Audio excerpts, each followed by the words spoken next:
Well, we are on a roll at Anchor Bible School. We're moving along real fine. We are dealing with principle number 7. And so I hope that everything that we've been studying has been a blessing and that it's going to help us in our personal study of Scripture. Now, in the next hour, we are going to study the topic titled The Sun, God, and the number 666. We're going to do a comparison between Daniel 3 and Revelation 13. And we're going to see that Jesus is not only a spiritual deliverer from sin, but at the end of time, Jesus will have to be a deliverer, a physical, literal deliverer from death, because God's people will be under the sentence of death. So we're going to follow this material very closely, and I know that you all have this material. So let's go to it, the Sun, God, and the number 666. Now, we all know about the dream that King Nebuchadnezzar received in Daniel chapter 2. He received the dream of the golden head and the breast and arms of silver, the belly of bronze, the legs of iron, the feet of iron and clay, the stone that hit the feet and broke the image into smithereens, and then the stone became a great mountain. In this dream, God was showing Nebuchadnezzar the future, not only of his kingdom, he was showing him the future of the world, basically. And when God did this, Nebuchadnezzar was not a happy camper, because he believed that Babylon was going to exist forever. And so by the advice of his religious advisors, he decided that he would build an image just like the one that he had seen in his dream, but with one difference. And that is that instead of having different metals, the image would be totally and completely of gold. And so he built this gigantic image that is referred to in Daniel chapter 3. It was a direct act of rebellion on the part of Nebuchadnezzar. He was saying, you say that my kingdom is only going to be the head of gold? Well, I have news for you. My kingdom is all of gold, and it will exist forever. The two chapters are linked by certain words. The word gold is used in both of these chapters. The word image is identical in both chapters. And the expression set up that is used in both of these chapters is identical as well. You remember that in chapter 2, God said that he would set up a kingdom that would never be destroyed. So Nebuchadnezzar sets up this gigantic image, saying that it's not going to be in that way. Now, the first thing that we want to take a look at is the Old Testament type. The Old Testament story becomes the foundation for the New Testament application, just like we've been studying. You know, we took a look at the rock, and we took a look at the manna, and we noticed that these Old Testament types are fulfilled on a broader scale in the New Testament. The same is true with the story of Daniel chapter 3. What was the ruling power in Daniel chapter 3? It was Babylon. You can notice this in Daniel 3 verse 1. I'm not going to read all of the verses because we don't have the time to do so. And God's people at this time were captive in Babylon. This is known as the 70-year captivity. Have you ever heard of the 70-year captivity? So the ruling power is Babylon, and God's people are in captivity in Babylon. You can read that in Jeremiah 51 and verse 45. Now, we all know that Nebuchadnezzar for a while lived like a beast, didn't he? He thought he was a beast, he acted like a beast, and he ate grass like an ox. You know, he became a vegan. And perhaps that, he became a vegan, and that helped give him clarity of thought, because he came out of it at the end of the 7 years. I'm not making any theological application to that, by the way. But he went and he acted like a beast. And he grew big nails. And his hair grew like the feathers of an eagle, the Bible says. And he thought that he was a beast. And then Nebuchadnezzar, the beast, so to speak, raised up what? He raised up an image. And he commanded everyone to worship the image that he had raised up. And he said, anyone who does not worship this image that I have raised up here in Babylon will be what? Will be killed. Now let's study a little bit about this particular image in Daniel chapter 3.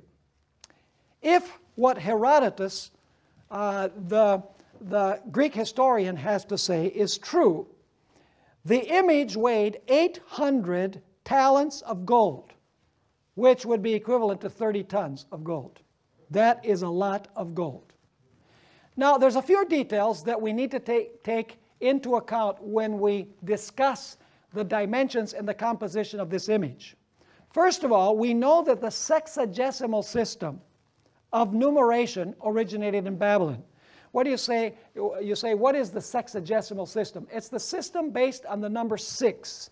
You know, like for example, we have 60 seconds, we have 60 minutes, we have 24 hours, we have 360 days, we have 360 degrees that reflect the circle, the entire circle of space.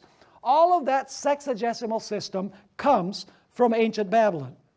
Now, the Babylonians divided the universe into 360 degrees of space. And they divided the year into 360 days. So in other words, the whole circle of space was 360 degrees, and the whole cycle of time of the year was 360 days. Now it's interesting that the Babylonians, what they did is that they would place one god of their pantheon to rule over 10 degrees of space and over 10 days of time. And so the 36 gods of the pantheon each ruled over 10 days and 10 degrees, and of course 36 times 10 is what? Is 360. So these gods basically ruled over all time and over all space. Now the sum total of the numbers 1 through 36 is very interesting.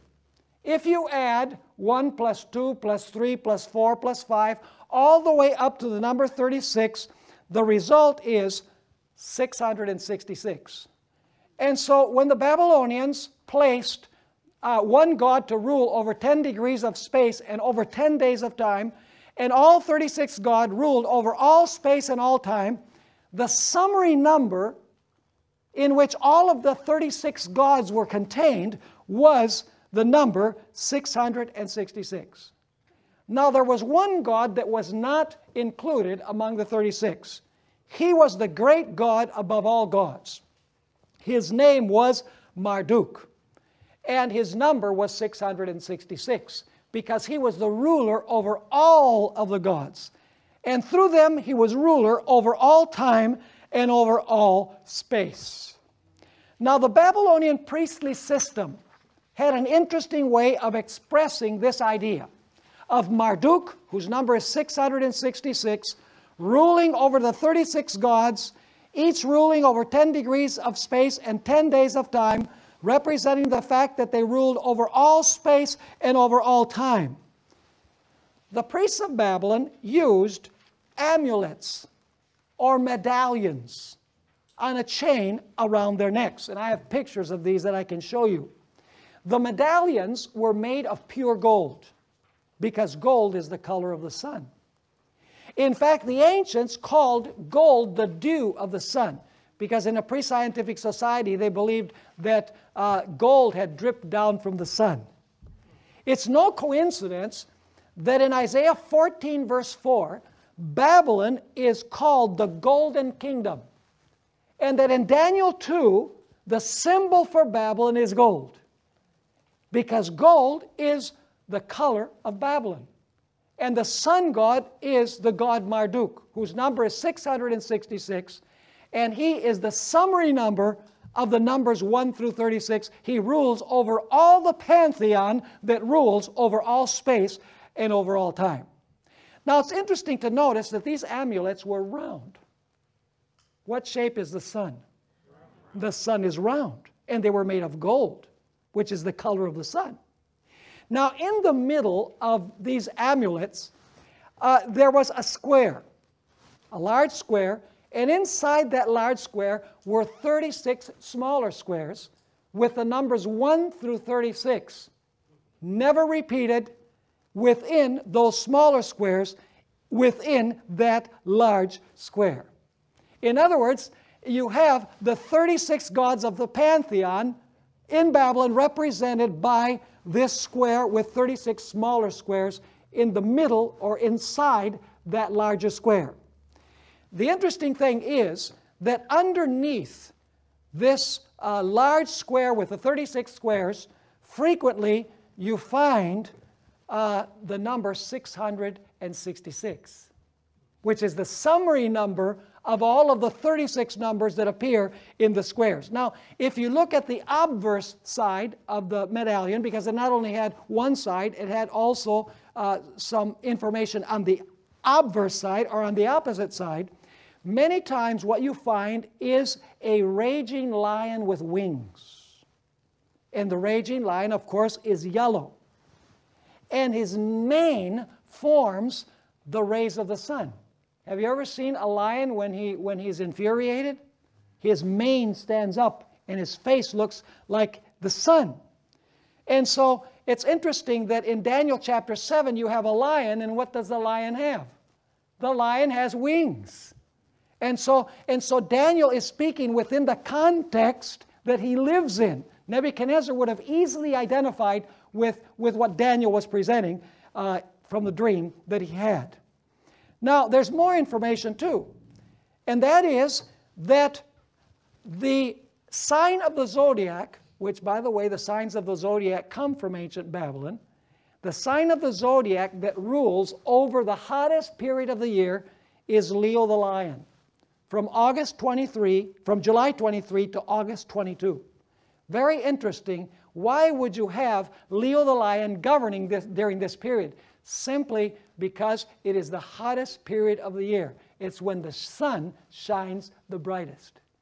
Is there any relationship between the sun and ancient Babylon? You better believe there is. Now, the Romans acquired much of their religious system from ancient Babylon, but they established a different number system. They established that all of the numbers would be written with 6 specific letters of the alphabet. And you say, no, there's actually 7. There's a I, there's a V, there's an X, there's an L, there's a D, and there's an M. There's a C, that's 100, yes, and then there's an M. But the M did not exist in the original numerical system. It was added during the Middle Ages. The way in which it was written before that was that they would place 2 D's side by side. In other words, the Romans only established a number system with 6 characters from the alphabet.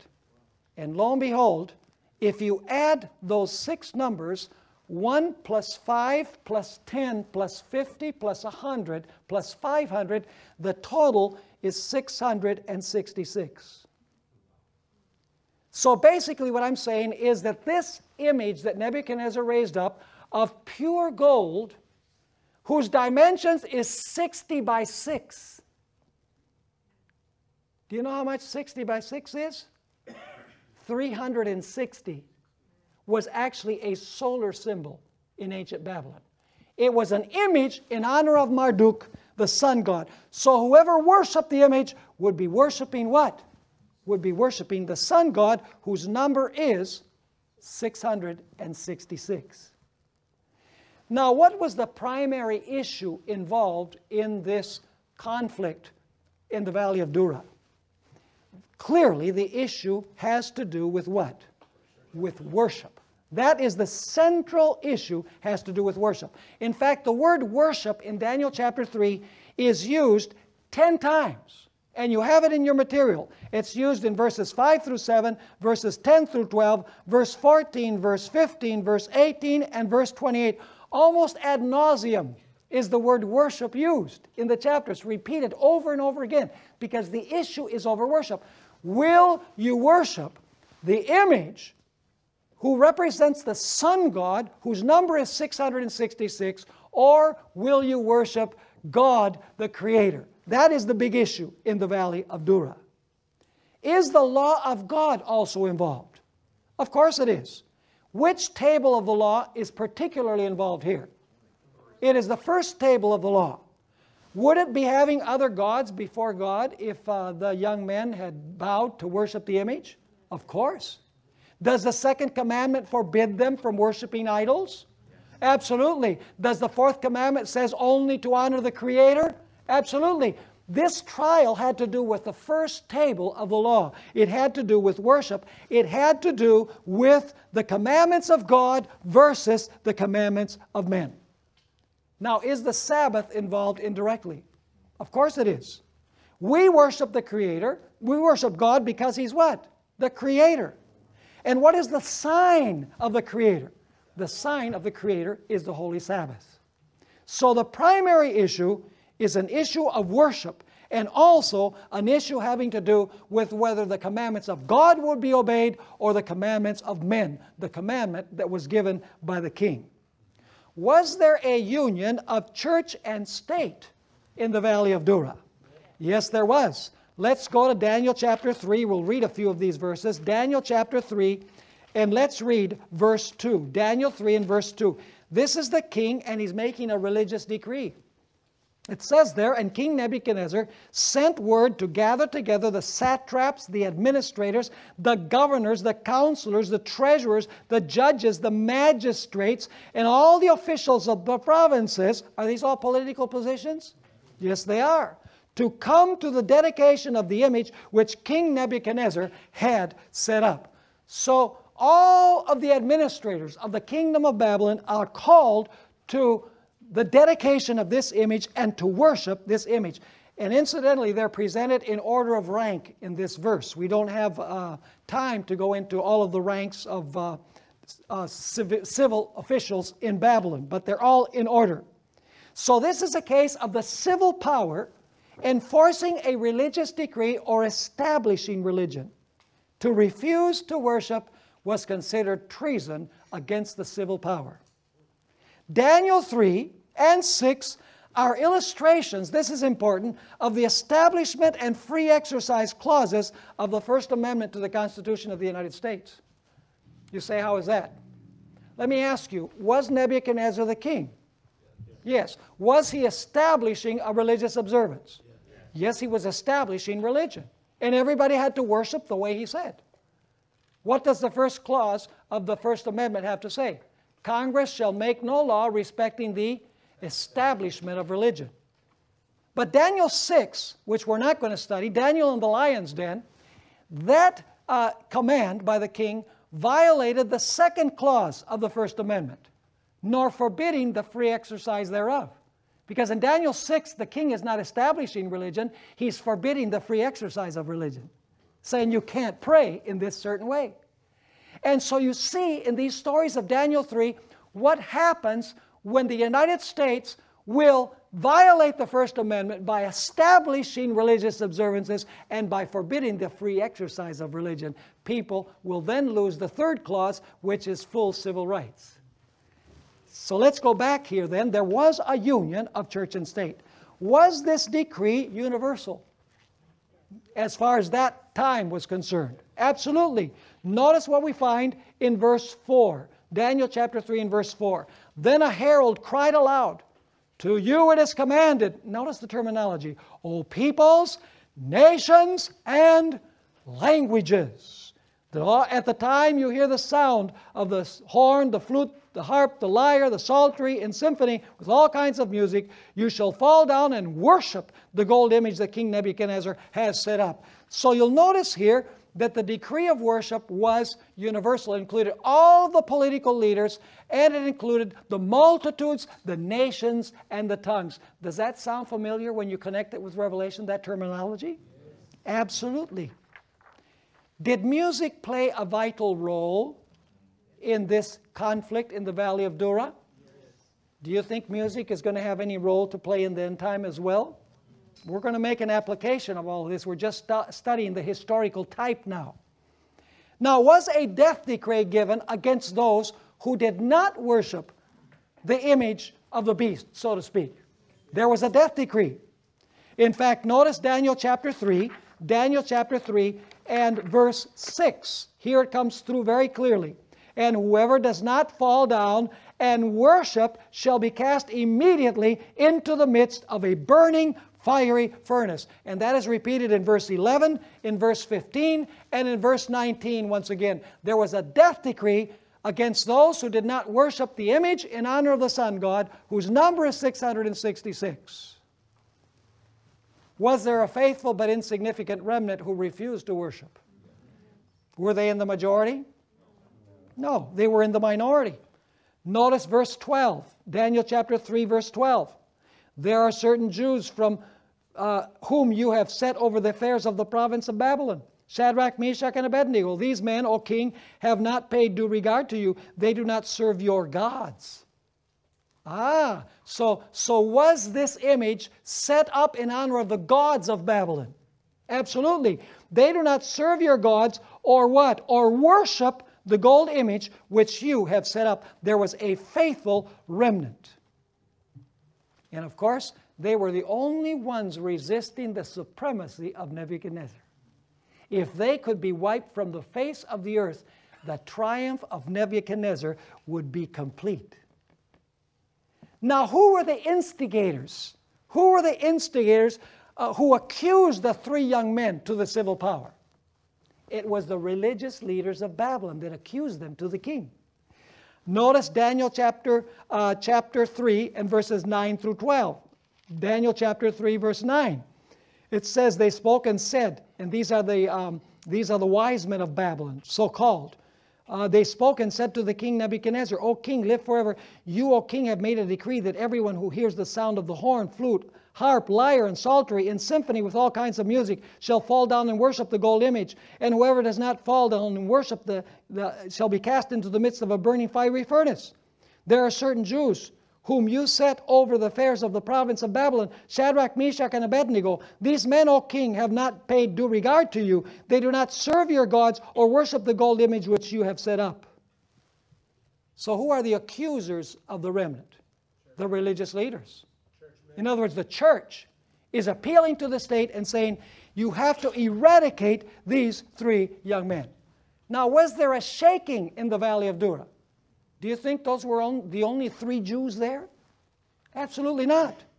When Nebuchadnezzar took Daniel and his three friends captive to Babylon, he left King Zedekiah to rule in Jerusalem. You remember that? He left Zedekiah to rule in Jerusalem. Now we know something very interesting. I don't know this for absolute certain, but we do know this, that King Zedekiah in 594 BC made a trip to Babylon. It is inconceivable that Zedekiah would not have gone to the dedication of the image because everyone was required to be present there. Is it just possible that that trip in 594 BC was for the dedication of the image? There's a possibility. Furthermore, there were other Hebrew worthies that were taken to Babylon. They were taught in the schools of Babylon, and they have positions in the kingdom, didn't they? Where were they in the time of crisis? Undoubtedly, they bowed before the image that Nebuchadnezzar had set up. There were only three faithful young men. Now, Nebuchadnezzar attempted to entice and intimidate the remnant who kept the commandments of God and worshiped only Him. And the king took three steps, if you read the story. First of all, he tried to get the men to worship the image by fascination. That is the impressive worship scene. You can imagine what it must have been like. Do you know how much 60 times 6 is? I mean, that's a huge image. And so everybody is there to worship this image, and all of the dignitaries are there, and it's just an impressive scene with a band, with the best music. And so the devil, through Nebuchadnezzar, tries to fascinate the young men into worshiping the image. The second thing that he uses is intimidation and threats. He says, if you don't worship this image, you can be thrown into the fiery furnace. And when intimidation did not work, what was the final solution? The final solution was to execute them. So he uses three methods. First of all, fascination by the glory of the scene. Secondly, intimidation and threats. And in the third place, throwing them into the fiery furnace to eradicate them. Ellen White makes an insightful remark. about Nebuchadnezzar's body language when the young men said that they were not going to worship. She states that after the king threatened to throw the young men into the furnace, with hand stretched upward in defiance, he boastfully declared, "And what God shall be able to deliver you from my hands?" In fact, she says that his face looked like the face of a demon. And you have these three young men alone in the valley of Dura saying, "We will not worship.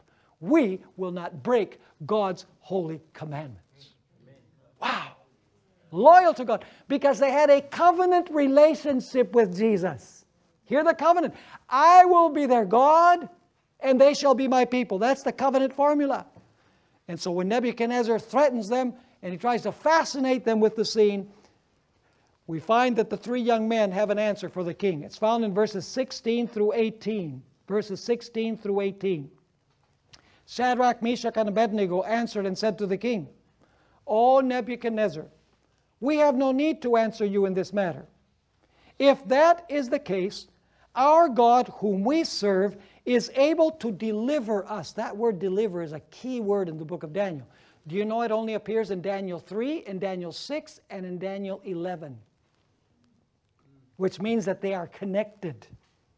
And so verse 17 says, "If that is the case, our God whom we serve is able to deliver us from the burning fiery furnace, and he will deliver us from your hand. But if not," do they serve God for the loaves and the fishes? No. They're willing to serve him even if God doesn't come through. "But if not, let it be known to you, O king, that we do not serve your gods." See, the image was a sign that they were serving the gods of Babylon. And the great god was the sun god Marduk. "Nor will we worship the gold image which you have set up." Period. What was the reaction of the king? Notice verse 19. "Then Nebuchadnezzar was full of fury." Does that sound familiar? "Then the dragon was" what? "Enraged with the woman, and went to make war with the remnant of her seed." So it says, then Nebuchadnezzar was full of fury. And the expression on his face, what? On his face changed. Toward Shadrach, Meshach, and Abednego, he spoke and commanded that they heat the furnace 7 times more than it was usually heated. And you have this statement by Ellen White in Bible Commentary, Volume 4, page 1169, where she says, "Satanic attributes made his countenance appear as the countenance of a demon." Wow, that's amazing. You see, the problem is Nebuchadnezzar made the same mistake that Pharaoh made at the Red Sea. He assumed that he was fighting these 3 young men when he was really fighting against the Lord. Pharaoh didn't realize that by fighting against Israel, he was fighting against the Lord of Israel in the person of his people. This is why Moses had said at the edge of the Red Sea, "Stand still and see the salvation of the Lord." In fighting the people of the Lord, the king was fighting against the Lord of the people. Did a time of trouble ensue for the 3 young men? Ooh, terrible time of trouble. The young men faced the beast, his image, and the civil rulers without flinching. I'm sure that it was a severe test for them to think about being thrown into the fiery furnace. And yet their loyalty to God was stronger than life itself. And of course, we just read that the king heated the furnace 7 times hotter than ever before. And by the way, I don't think Nebuchadnezzar had a thermometer. I don't think thermometers existed back then. What it means, the number 7 means that he heated the kiln as hot as it would be, to its maximum heat, in other words. Did the young men go through the tribulation? They most certainly did. In fact, Ellen White says that they claimed the promise of Isaiah 43 verse 2 of going through the fire and not being burned. They claimed that promise that already existed at that time. And so now you come to the climax of the story. You know, in our Sabbath school we say we need to dare to be a Daniel. We should dare to be like Shadrach, Meshach, and Abednego. And I'm not saying that that's bad, but you know what? We make the heroes out of those who were not the heroes. Because if it had not been for Jesus, they would have been cooked. The hero of this story are not the three young men. The hero of this story is none other than Jesus Christ himself. He delivers not only from the spiritual malady of sin, he will deliver his people from literal death in the time of trouble when the wicked come against God's people. Notice Daniel chapter 3. Daniel chapter 3. And let's read beginning with verse 15. Daniel chapter 3. We already read verse 15. Let's go down to verse, verse 21. Then these men were bound in their coats, their trousers, their turbans, and their other garments, and were cast into the midst of the burning fiery furnace. Therefore, because the king's command was urgent, and the furnace exceedingly hot, the flame of the fire killed those men who took up Shadrach, Meshach, and Abednego. In other words, those who threw them in were slain by the fire. And these three men, Shadrach, Meshach, and Abednego, fell down, bound into the midst of the burning fiery furnace. And now comes the climax of the story. Then King Nebuchadnezzar was astonished, and he rose in haste and spoke, saying to his counselors, "Did we not cast three men bound into the midst of the fire?" They answered and said to the king, "True, O king." "Look," he answered, "I see four men loose." See, the ropes had been burnt. The only thing that was burnt. "I see four men loose, walking in the midst of the fire, and they are not hurt. And the form of the fourth is like the Son of God." Some people say, how did Nebuchadnezzar know what the Son of God looked like? Ellen White says it's because Daniel had explained to him before what he looked like. So he knew what the Son of God looked like. And by the way, at this point, Jesus was the angel of the Lord. Yes. Let's notice verse 25. You'll see it very clearly. It says the Son of God in verse 25, but notice verse 28. It says, Nebuchadnezzar spoke, saying, "Blessed be the God of Shadrach, Meshach, and Abednego, who sent his angel and delivered his servants who trusted in him." So who was it, the Son of God or the angel? The angel, the Son of God is the angel of the Lord in the Old Testament. Yes. He is Michael the archangel, if you please. And so they were delivered. Now, there's a key word in Daniel chapter 3. It's used 4 times. It's the word deliver. It's used in verse 15, verse 17, verse 28, and verse 29. It is a key word. Who is able to deliver? Jesus is able to deliver from this crisis that took place in the Valley of Dura.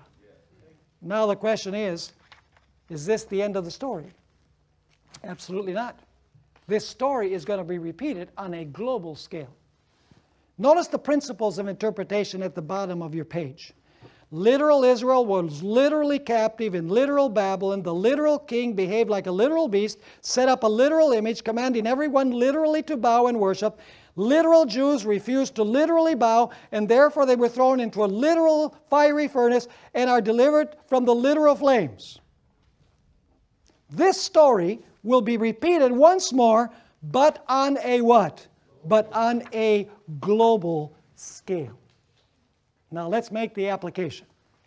What will be the power, according to the book of Revelation, that will be ruling the world before Jesus comes?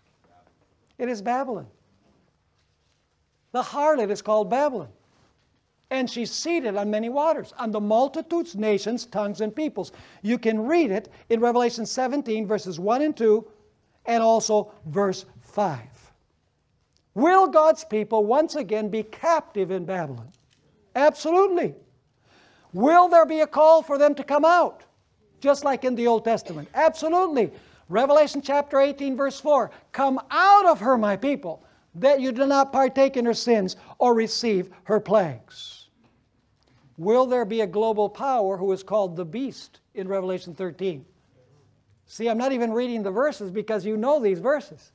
Revelation chapter 13, verses 1 and 2 speak about a beast that comes from the sea. Will this beast have an image made of itself? Absolutely. It's known as the image of the beast. Will it have a mark that has some relationship to the sun. Will this mark be imposed by force, like in the Old Testament? Absolutely. The mark of the beast is clearly opposite to the seal of God. When the seventh-day Sabbath becomes the final test for the world, the seal of God will be the observance of the Sabbath, and the mark of the beast will be the observance of Sunday. Does this involve worship? Yes. If you keep the Sabbath, it is a sign that you worship God, the Creator. If you worship on Sunday, it's a sign that you are worshiping the power that claimed to create Sunday as a day of worship. So it's not the issue of one day versus another. It's the issue of who you are honoring through the day that you are keeping. You are either keeping Sabbath as a sign that you worship the true God, or you're keeping Sunday in honor of the power that claims to have changed God's law from Sabbath to Sunday. In contrast to those who worship the beast in his image, will be those who worship the Creator. This is the reason why Revelation 14 verse 7 calls upon the world to worship the Creator. See, the first angel's message says worship the Creator, and the third angel's message says don't worship the beast. And worshiping the Creator involves Sabbath observance, because we worship the Creator, and the sign of the Creator is the Sabbath. Notice the connection that Ellen White made between these two stories. Volume 14 of Manuscript Releases, page 91, she says, an idol Sabbath has been set up. Why is it an idol Sabbath? Because it was created by man for worship. Anything that man makes for worship is an idol. It can be a day or it can be an object. So she says an idol Sabbath has been set up as the golden image was set up in the plains of Dura. There she's making the typological connection. And as Nebuchadnezzar, the king of Babylon, issued a decree that all who would not bow down and worship this image should be killed, so a proclamation will be made that all who will not reverence the Sunday institution will be punished with imprisonment and what? With imprisonment and death. Does the beast bear any relationship to the number 666? You know that the number of the beast is 666. And so there you have a relationship, a connection of the number in Daniel 3 with the number in Revelation chapter 13. Now somebody might say, Pastor, is it really the same to worship the sun as it is to worship on the day of the sun? And I answer in principle, yes, it's the same. Let me put it this way. Who created the sun? God did. Did He create it for worship? No. So what happens if you convert it into an object of worship? What is that called? Idolatry. Who created the first day of the week? Did He create it for worship? No. So what happens if you make it a day of worship? That's idolatry. It doesn't matter whether it's an object or a day. Anything that man makes for worship, that God did not create for worship, is idolatry. Amen. And so that's why Ellen White can call Sunday the idol Sabbath. And she can connect it to the golden image in the valley of Dura. Ellen White, in volume 7 of the Bible Commentary, page 976, says history will be repeated. False religion will be exalted. The first day of the week, a common working day possessing no sanctity whatever, will be set up as was the image at Babylon. All nations and tongues and peoples will be commanded to worship this spurious Sabbath. This is Satan's plan to make of no account the day instituted by God and given to the world as a memorial of creation. Is the conflict at the end of time a conflict over worship? Yes. You read Revelation 13, folks. Read Revelation 13, the entire chapter. Time and again, the word worship appears. Revelation 13, verse 4, verse 8, verse 12, verse 15, and then chapter 14, verse 7, and verse 9 refer to worship. The end-time conflict will be over worship. Will it also involve the commandments of God? Yes. Yes, because when you deal with worship, you're dealing with the commandments, because the first 4 commandments have to do with worship. That's why Revelation chapter 12 and verse 17 says that the dragon was enraged with the woman and went to make war with the remnant of her seed. And why is the dragon enraged? Because there's a group that what? that keep the commandments of God. Will there be a union of church and state at the end of time? Babylon with the civil powers. Yes, the harlot fornicates with the kings of the earth, and the harlot's name is Babylon. Notice this statement from Great Controversy, page 607. The church appeals to the strong arm of civil power. And in this work, papists and Protestants unite. As the movement for Sunday enforcement becomes more bold and decided, the law will be invoked against commandment keepers. They will be threatened with fines and imprisonment, and some will be offered positions of influence and other rewards and advantages as inducements to renounce their faith. But their steadfast answer is, show us from the Word of God our error. The same plea that was made by Luther under similar circumstances. In Great Controversy, page 592, she also states, the dignitaries of church and state will unite to bribe, persuade, or compel. Remember what Nebuchadnezzar did? All classes to honor the Sunday. The lack of divine authority will be supplied by oppressive enactments. Political corruption is destroying love of justice and regard for truth. And even in free America, rulers and legislators, in order to secure public favor, will yield to the popular demand for a law enforcing Sunday observance. Liberty of conscience, which has cost so great a sacrifice, will no longer be respected.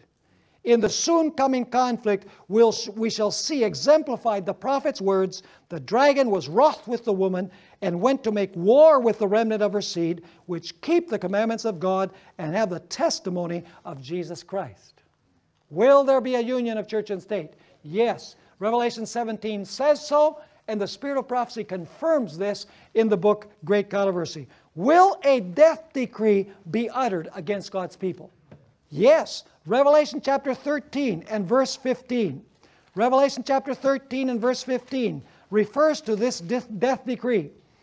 Whoever does not worship the image will be killed. It says there in verse 15 of Revelation 13, he was granted power to give breath to the image of the beast, that the image of the beast should both speak and cause as many as would not worship the image of the beast to be what? To be killed. Was there a death decree in the Old Testament against those who did not worship the image of the beast? Yes. Is that going to happen at the end of time? Yes. Is it going to be a literal image? A great big statue? No. Is it going to be a literal beast like Nebuchadnezzar acted like a literal beast? Is it going to be a literal furnace, a kiln? Absolutely not. In the end time, it's fulfilled spiritually and globally. In other words, the valley of Dura is universalized. It is globalized in the end time. The remnant is not only 3 individuals, it will be a whole people gathered all over the world. Notice Great Controversy, page 615.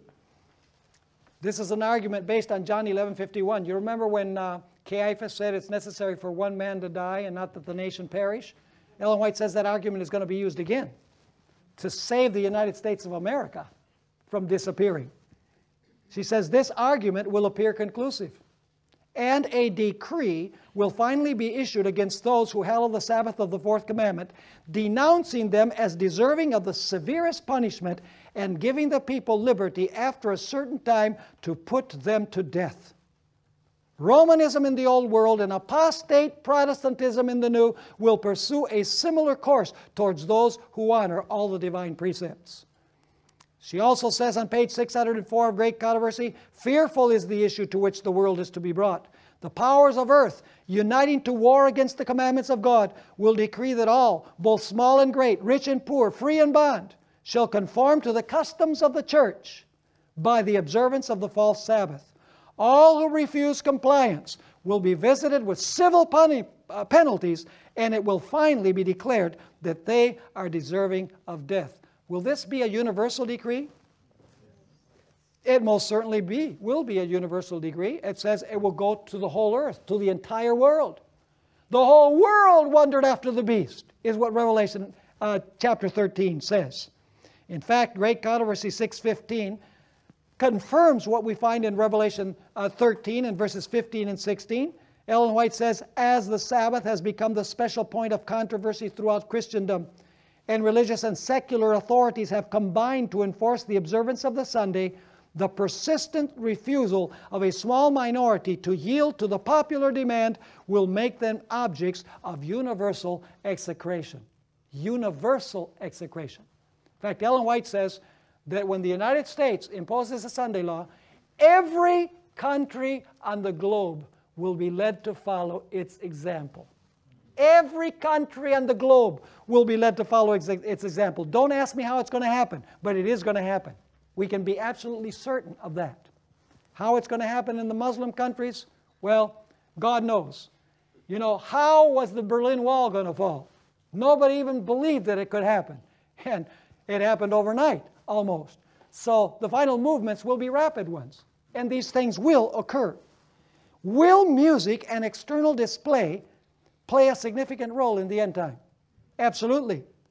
Notice this statement that Ellen White makes concerning the music of the Roman Catholic Church. Did you watch the funeral of John Paul II? You could not help but be awed.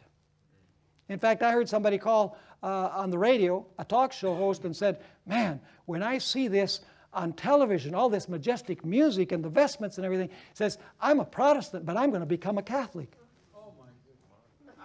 Great controversy, 566 through 67, because notice what Ellen White says about Roman Catholicism. It's not something that is unattractive. It has ceremonial, it has pomp and circumstance. It's attractive. Listen to what she says. Many Protestants suppose that the Catholic religion is unattractive and that its worship is a dull, meaningless round of ceremony. Here they mistake. While Romanism is based upon a deception, it is not a coarse and clumsy imposture. The religious service of the Roman Church is a most impressive ceremonial. Its gorgeous display and solemn rites fascinate the senses of the people and silence the voice of reason and of conscience. The eye is charmed. Magnificent churches, imposing processions, golden altars, jeweled shrines, choice paintings, and exquisite sculpture appeal to the love of beauty. The ear is also captivated. The music is unsurpassed. The rich notes of the deep-toned organ, blending with the melody of many voices as it swells through the lofty domes and pillared aisles of her grand cathedrals, cannot fail to impress the mind with awe and reverence. The outward splendor, pomp, and ceremony that only mocks the longings of the sin-sick soul is an evidence of inward corruption. The religion of Christ needs not such attractions to recommend it. In the light shining from the cross, true Christianity appears so pure and lovely that no external decorations can enhance its worth. It is the beauty of holiness, a meek and quiet spirit, which is of value with God. So, are people going to be wowed by the spectacular beauty and pomp of a system just like in the Valley of Dura with the music and with the external things? Absolutely. Now, you know, Ellen White once visited the cathedral in Milan. I was just there last year. I was very interested to visit the cathedral. It's incredible. It took about 600 years to build. It's just unbelievably beautiful. And Ellen White wanted to visit it, and she did visit it.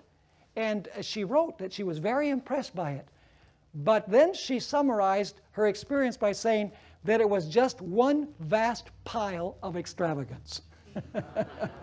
So at first she was impressed. But at the end she says, it's just one vast pile of extravagance. Will God have a faithful remnant that will stand in this crisis in the end time? Absolutely. Here is the patience of the saints. Here are they who keep the commandments of God and the faith of Jesus. In fact, in Revelation chapter 15, if you go with me there, Revelation chapter 15 and verses 2 through 4, you're going to find a group that is victorious over the beast, his image, and his mark, and the number of his name. It says in verse 2, and I saw something like a sea of glass mingled with fire, and those who have the what? The victory over the beast, over his image, and over his mark, and over the number of his name, standing on the sea of glass, having harps of God. They sing the song of Moses, the servant of God, and the song of the Lamb, saying, the Lamb, saying, Great and marvelous are your works, Lord God Almighty. Just and true are your ways, O King of saints. Who shall not fear you, O Lord, and glorify your name? For you alone are holy, for all nations shall come and worship before you, for your judgments have been manifested. So God will have a group that is victorious over the beast, over his image, over his mark, and over the number of his name. Praise the Lord for that. Will there be a shaking at the end of time? Will most of God's people, when crunch time comes, bow before the image of the beast? Absolutely. Matthew chapter 24 says that when this crisis comes, the love of many will grow cold, and many will become scandalized at the name of Jesus, and they will forsake the armies of the Lord. Now, Ellen White, in harmony with the Bible, had this to say. She said, to stand in defense of the truth and righteousness when the majority forsakes us. When the what?